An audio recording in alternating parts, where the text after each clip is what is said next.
Go to page 265 for general settings. All right, go to menu. Menu.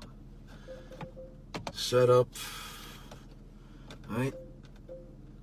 All right. General.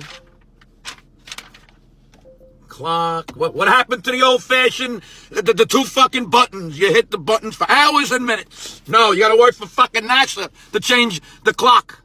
Because of this daylight saving times bullshit.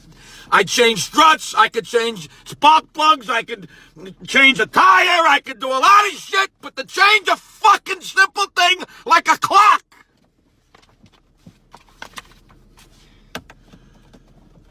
You know what? Fuck it. I'll just use my phone to tell the fucking time.